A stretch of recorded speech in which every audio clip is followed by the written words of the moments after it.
Muy buenas, mis queridos amigos, ¿cómo estáis? Espero que muy bien. Vamos a hablar de hoy de un tema que creo que es de mucho interés de buena parte de vosotros, que algunos me habéis preguntado, y que es un tema sobre el que yo también llevo recopilando información y interesándome desde hace tiempo, que es el asunto de electrificar vehículos que ya existen, vehículos con motor de combustión, obviamente, convertir un automóvil normal, en definitiva, a eléctrico. Es una idea que parece bastante interesante, es una idea atractiva. Y bueno, primero de todo, deciros que para entender bien este asunto tenemos que hablar un poco de normativas, desgraciadamente, que es lo que lo dificulta y lo empantana todo, ¿no? Al margen de los costes, que no es una cuestión baladí, y que también a veces es interesante saber si al final te va a costar más el collar que el perro para ver si es viable hacerlo, ¿no? Pero es interesante hablar de normativas y de cómo funcionan las cosas aquí en España, y para eso, primero de todo, dejadme que os explique una pequeña anécdota de abuelo Cebolleta, que es que a finales de los años 90 o primeros de este siglo, el tuning estaba en plena efervescencia. Yo no sé qué edad tienes la persona que está ahí detrás viendo esto ahora mismo, pero si tienes suficientes años, recordarás que hubo una época que, bueno, que el tuning era una moda impresionante, ¿no? Y la gente se dejaba dinerales en transformar sus coches y en convertirlos en esas máquinas tan espectaculares para algunos y tan de mal gusto para otros, ¿no? Sobre eso sería otro debate. La cuestión es que incluso os cuento desde la perspectiva de la información del mundo del automóvil que en esa época la revista que más se vendía en España, con diferencia, era la revista Maxi Tuning. Hasta tal punto, que al menos hasta donde yo sé, es la revista que más ejemplares ha vendido en la historia, o que ha tenido la tirada del motor más larga de la historia de la prensa del motor en España. Como anécdota os diré también que una vez me dio por editar una revista en un trabajo que estaba haciendo para otra cosa y bueno, recuerdo que saqué como 80 o 90 fallos ortográficos y tipográficos porque no les preocupaba mucho el tema de los textos, ¿no? Nadie compraba el Maxi Tuning para leer artículos sesudos, todo el mundo lo compraba por las fotos, ¿no? Y todo esto os lo cuento porque de la noche a la mañana el tuning dejó de existir. Prácticamente hoy no vemos automóviles tuneados por la calle. Estaréis conmigo, ¿no? Que el porcentaje ha bajado espectacularmente. ¿Por qué? Pues básicamente porque hubo un cambio de normativa brutal, un endurecimiento tan grande de las normas de transformación y de cambio de los vehículos, que el tuning directamente es que prácticamente desapareció. O sea, y había un montón de empresas que se ganaban la vida muy bien con ello, había mucho negocio alrededor del tuning, no solo con las concentraciones y con las fiestas, sino también pues, con todos los talleres y las empresas de recambios y accesorios asociadas, ¿no? Todo ese mundo, pues yo creo que ha muerto en un 85, casi en un 90%, por culpa de la normativa. Es decir, que a la hora de hacer transformaciones en los vehículos importantes, como es el caso de electrificar o como es el caso de tunear un coche profundamente, al final todos pasamos por el embudo y por el tubo de la normativa. Si quieres sacar el coche legalmente y que no te empapelen cuando te pare la Guardia Civil o la policía de tu comunidad, que será antes o después, ¿no? Entonces, nos guste o no, tenemos que hablar de normativas.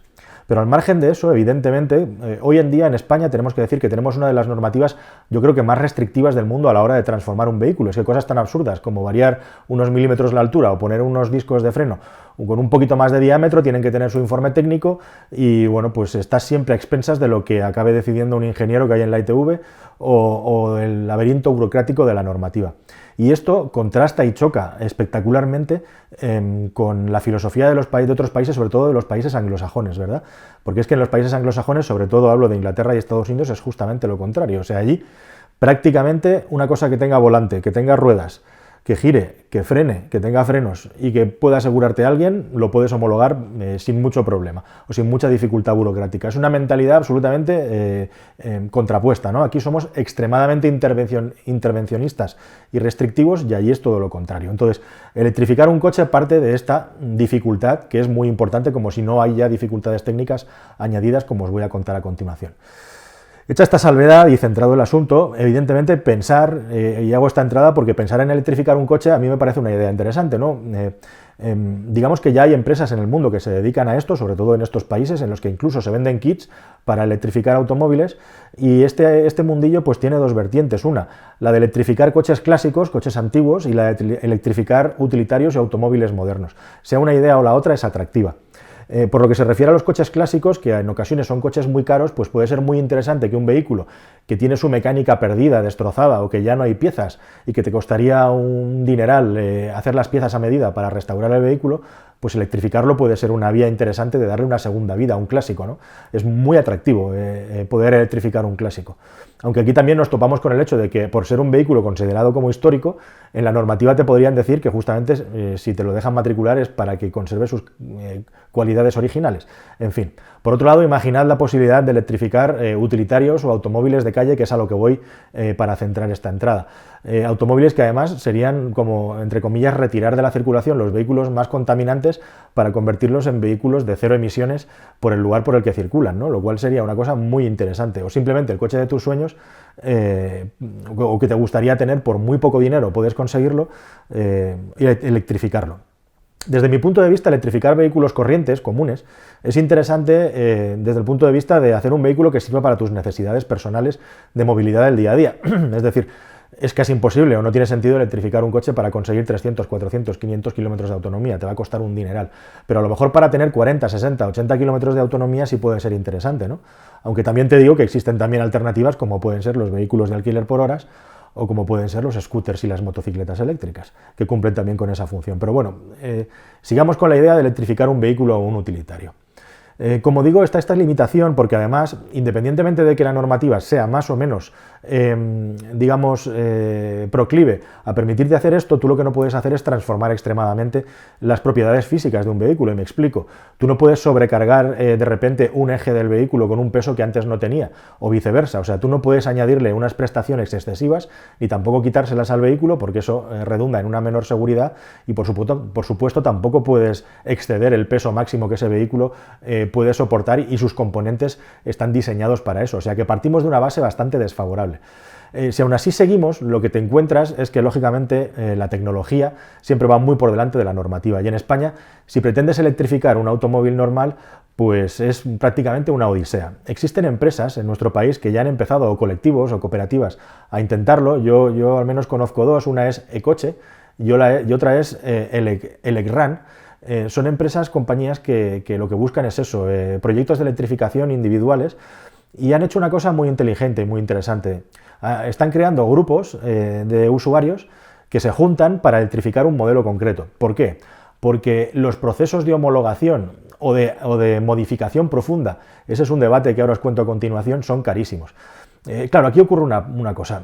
Si tú vas a intentar legalizar un vehículo electrificado, hay dos posibilidades. O que tienes que homologar ese vehículo o que tienes que considerarlo una modificación profunda del vehículo.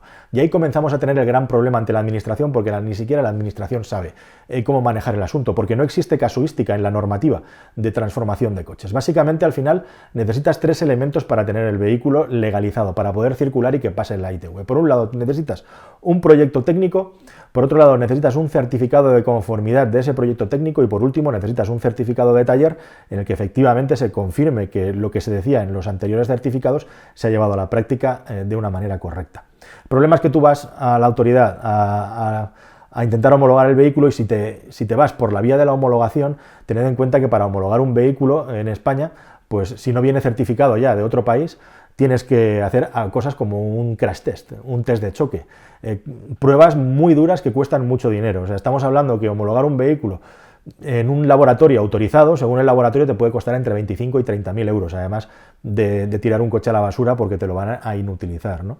O sea, inviable. Entonces, una de las cosas por las que pelean los promotores de electrificar vehículos en España es porque se crea una normativa, digamos, adecuada y justo a la medida de este tipo de proyectos, que ahora no existe, porque realmente meterte en ello es meterte en una batalla burocrática ilegal que te puede llevar incluso meses o años. Yo personalmente, cuando estaba pensando en este tema, estaba dándome cuenta que estoy seguro que lanzar un cohete, y digo bien, lanzar un cohete, creo que hay una empresa de unos jóvenes ingenieros en Elche, si no me equivoco, que están preparando un proyecto para lanzar cohetes al espacio, para lanzar satélites, pues seguro que tiene una normativa mucho más definida y clara que electrificar un automóvil. Después de todas estas salvedades que te he dicho, lógicamente luego está todo el precio que conlleva pues meter las baterías, el motor eléctrico y el resto de componentes, que justamente son componentes además que pueden electrocutar, son componentes de riesgo y que tienen que estar bien montados, tiene que haber un proyecto serio detrás de esto. Y por último, todo el trabajo de desguazado del coche prácticamente para sacar todos los componentes relacionados con el motor de combustión para poner los componentes nuevos, colocarlos bien y que luego todo esto pase, como digo, con la normativa. Aparte de añadir otras cosas, porque aquí estás quitando, claro, todos los elementos que se alimentaban del motor, todos los elementos auxiliares, y no estoy hablando aquí de aire acondicionado o de calefacción, sino cosas tan sencillas como la bomba que hace presión para que tu vehículo frene, ¿no? O sea que al final es un proyecto serio y que cuesta mucho dinero. Entonces esta gente que está intentando pues juntar 10-15 usuarios de un vehículo único y intentar hacer un proyecto único, pagar entre todos los costes burocráticos y que se pueda, digamos, legalizar ese vehículo en serie. Y están en ello, no es una cosa todavía resuelta y habría que verlo caso a caso, porque como os digo, cada vehículo tiene sus características, sus pesos, su reparto de pesos, y cada vehículo necesita un proyecto determinado. Entonces, todo esto al final, ¿para qué? Pues para tener un coche de calle, digamos, con tus 50, 80, 90 o 100 kilómetros de autonomía, en el mejor de los casos, que te vas a gastar un buen dinero en ello, que además no es una cosa que puedas hacer, como dicen los anglosajones, do it yourself, porque o sí lo puedes hacer, pero al final tienes que pasar por un homologador que te lo revise y te va a costar un buen dinero. Entonces, bueno, es interesante, pues buena parte del interés que podría tener todo esto se ha ido perdiendo por el camino con lo que yo os he estado explicando, ¿no? De hecho, empresas que hacen transformaciones de este tipo, no solo de electrificar un vehículo, sino de poner motores mucho más potentes, cosa que también es una tendencia de moda, ¿no? Como por ejemplo coger un Land Rover Defender y meterle un V8 y convertirlo en un pepino de vehículo. Bueno, pues es muchísimo más fácil y sencillo técnicamente que te lo haga una empresa en Inglaterra o en Estados Unidos, homologarlo allí, y una vez homologado allí, hacerlo aquí es un paso, y como ya tienes el precedente de una homologación en un vehículo, en un país, perdón, que está reconocido por el nuestro, pues es mucho más fácil los trámites, ¿no? Y en este sentido, pues lo mismo habría que hacer lo mismo, crear una empresa, imaginaos lo triste que es, ¿no? Desgraciadamente, en otro país, y traer los vehículos homologados desde allí. Es una, entre comillas, trampa legal, pero es que hacerlo aquí de momento es muy difícil mientras no cambie la normativa, que ojalá que cambie y que lo haga pronto, pero de momento no es el caso, y teniendo en cuenta todas las restricciones que hay, como os digo, para cosas tan simples como cambiar un disco de freno por uno mejor, pues no lo veo fácil a corto plazo. Así que poco más. Bueno, esto es un poco lo que os quería contar sobre este asunto, que a mí me sigue pareciendo, como os digo, un asunto muy interesante por todos los puntos que os he expuesto, pero hay alternativas. Incluso al final todo este viaje, después de haberte gastado un montón de dinero, es para acabar gastando 1 euro o 2 cada 100 kilómetros que hagas con tu vehículo, y lo mismo por 2.000 o 3.000 euros tienes la posibilidad de convertir tu vehículo a gas, que tu vehículo también sea muy ecológico, y te has ahorrado un montón de dinero, ¿no? Y de dolores de cabeza en los trámites. Aunque evidentemente tu vehículo no va a ser eléctrico, va a ser un vehículo mucho más limpio que antes, pero no va a ser un coche eléctrico con todo lo interesante y bueno que tiene eso. Como digo, nada más. Espero que esto os haya, digamos, que abierto un poco, al menos la perspectiva a lo que es el mundo de la transformación de los vehículos a eléctricos, y estaremos atentos si la cosa cambia, porque como os digo, a mí no me deja de parecer una idea súper interesante, con una difícil plasmación en la realidad, tanto por los problemas burocráticos como también el factor coste y el factor complejidad técnica, que no hay que tenerlo, no hay que desdeñarlo, mejor dicho. Nos vemos en una nueva entrada. Muchas gracias. Hasta luego.